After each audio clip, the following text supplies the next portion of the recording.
What's going on, guys? I'm Chris and welcome back to another video. So today is a special video because it is the 10-year anniversary of the original Hunger Games hitting theaters. I have the 4-pack Blu-ray right here of the entire saga or franchise, whatever you want to call it. But I remember vividly going opening weekend back in March of 2012 and seeing that movie in theaters with some friends. I literally read the book just so I could go see the movie because I know there was a lot of buzz about this movie coming out and I was like, I should probably read the book before seeing the movie.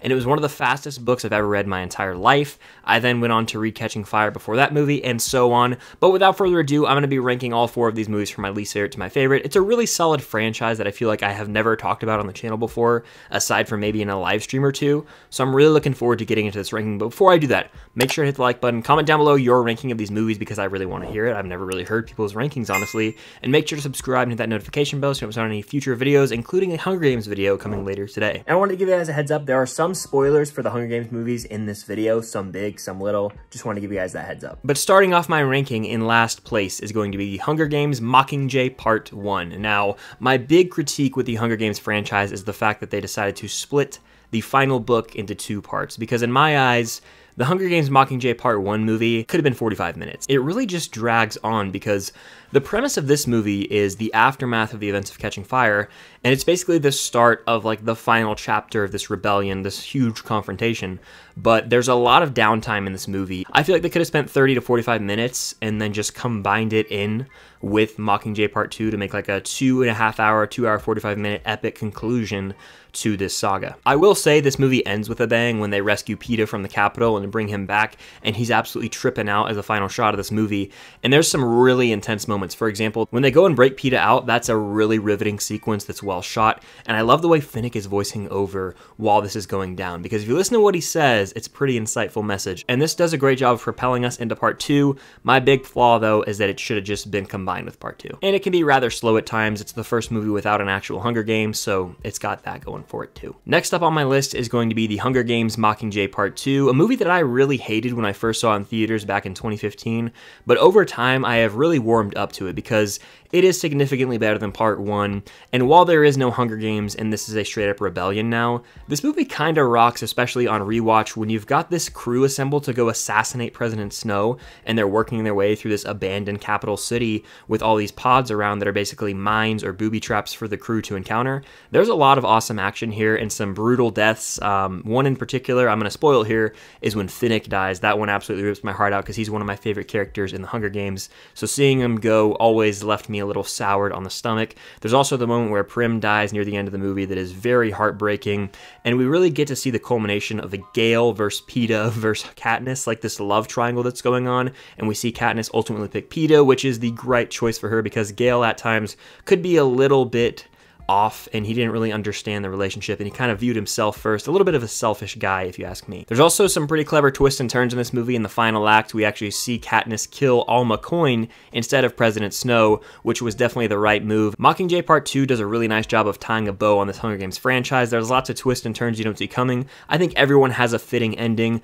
It is very sad to see some of my favorite characters die in this movie, but I do like the overall story, and then that kind of adds to the stakes of this rebellion, really showing how far they're willing to go to get back to a normal reality. My runner-up for my favorite Hunger Games movie is going to be the original Hunger Games, which came out, again, 10 years ago today. This is one of those movies I watched all the time when I was growing up in middle school and even in early parts of high school because it's such a great adaptation from the book, which I'm a huge fan of, but it's also just a unique concept in general. You've got these different tributes, and they're all being selected to go fight to the death in this arena. It's a very mature, very adult concept. So when I was like 12 years old watching this movie, I was pretty damn entertained. Much like that first Star Wars movie where it's its own contained story and you can kind of watch it and be done with it at the end, that's what it feels like with the first Hunger Games because there are things that are teased at to come, but it's a very contained story. You know, you've got the Hunger Games, that is the main conflict of the film. At the end, Peeta and Katniss are co-victors of the Hunger Games, so it's got a nice ending. It's a very well-done story. Cato is a terrifying villain, and there's their fair share of emotional deaths in this movie as well. One in particular, you know, I mean, I'm not going to say it in case you haven't seen the movie, but it's absolutely tragic what happens. It's kind of just setting us up for what's to come in the final movie when it comes to deaths in this franchise. The first Hunger Games is almost like a modern classic in my eyes, a movie that came out 10 years ago now, and it still holds up to this day. It was the talk of the town when I was in school, and a lot of people still love this franchise, and it kickstarted it wonderfully. But my favorite Hunger Games movie is actually going to be the second film, The Hunger Games: Catching Fire. The premise of the Quarter Quell is what really intrigues me about this movie, is you have a bunch of prior victors going into their own Hunger Games, and I think it's really well executed, especially from the opening when they're watching the news broadcast and they find out that they have to go back into the Hunger Games, something they fought so hard to get out of. And it's also furthering that rebellion that we see in Mockingjay Part 1 and 2, where Haymitch is working behind the scenes. You've got the character of Plutarch Heavensby introduced, played brilliantly by Philip Seymour Hoffman. Obviously, rest in peace, he was one of the most talented actors of all time, but I like his character's dynamic in the way he's able to interact with President Snow and kind of play this double agent in a way. It's one of the more interesting and compelling characters in this movie for sure. The Hunger Games themselves are also a lot more intriguing in this movie because the new tropical setting presents its fair share of issues and tall tasks for everyone to accomplish. Whether that be the fog/mist that's poisonous, or the blood rain, or all these different beasts they're having to fight in this one different section, it's a very well-crafted movie, again with its fair share of twists and turns, as we find out the actual dome that they're in is like a clock, so every section has a different task they have to go up against. Wyrus and Beatty are two of my favorite characters, and again,